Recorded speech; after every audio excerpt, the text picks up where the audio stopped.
네, 2번 문제도 한번 보도록 하겠습니다. 점과 직선 사이의 거리를 구하시오 라는 문제가 나와 있는데요. 점과 직선 사이의 거리에 대한 공식은 내가 그때 이렇게 말씀을 드렸을 거예요. 일단은 우리가 이제 거리를 재야 되는 대상인 점이 필요하다. 점의 좌표를 예를 들어서 x0, y0다 라고 이야기를 한번 해보겠습니다. 그 다음에 마찬가지 거리를 잴 만한 대상인 직선이 필요하다고 했습니다. 직선의 식은 이때 주의하실 게 표준형이 아니라 일반형으로 가지고 와줘야 된다고 말씀을 드렸었죠.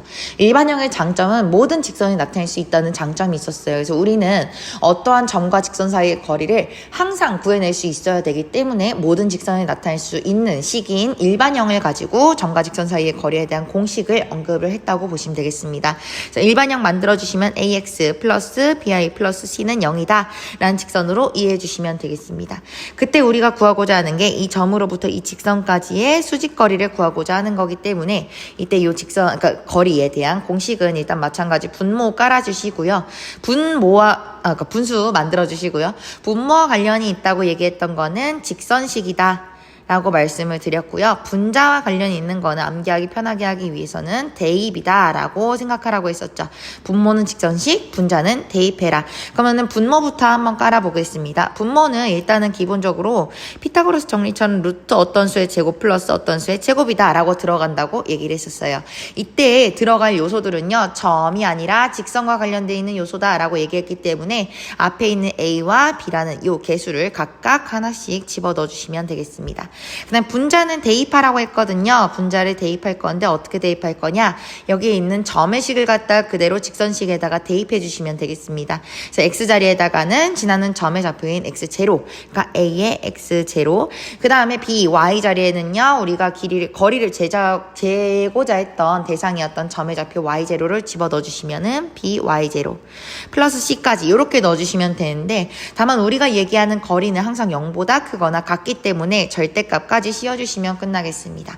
그래서 이 공식에 그대로 대입을 해주자면은요, 우리가 지금 이야기하는 대상 점이 마이너스 4,1과 그리고 직선은 5x 마이너스 12y 플러스 6은 0이라는 그 직선이 나와 있습니다. 따라서 거리 바로 계산해 주시면요, 마찬가지 분수 만들어 주시고요. 분모는 피타고라스 정리처럼 이렇게 어떤 수의 제곱 플러스 어떤 수의 제곱으로 먼저 자리를 만들어 주시면 되겠습니다. 이때 분모 관련해 있는 거는 점이 아니라 직선이라고 했기 때문에 직선식에서 앞에 있는 x의 개수인 5와 그리고 뒤에 있는 y의 개수인 마이너스 12를 각각 하나씩 집어 넣어주시면 된다는 거예요. 그래서 5의 제곱 그리고 뒤쪽에는 마이너스 12 자체에 대한 제곱이다 이렇게 넣어주시면 되는 게 일단 분모자리다 라고 봐주시면 되겠죠. 분자는 대입하라고 했습니다. 그렇기 때문에 x자리에다가는 마이너스 4를 y자리에다가는 1을 그대로 넣어준 식을 분자에 넣어줄 거예요.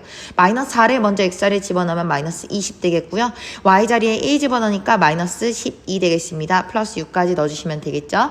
근데 얘 마찬가지 거리라고 했기 때문에 절대값까지 이렇게 넣어주시면 되겠습니다.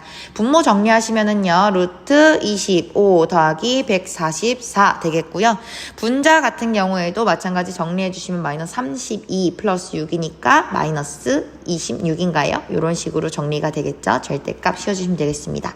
분모는 루트에 169가 나올 거예요. 169는 13의 제곱이기 때문에 루트 베껴주시면은 13 분의 분자 같은 경우에 절대값 26이니까 26 해주시면 되겠죠.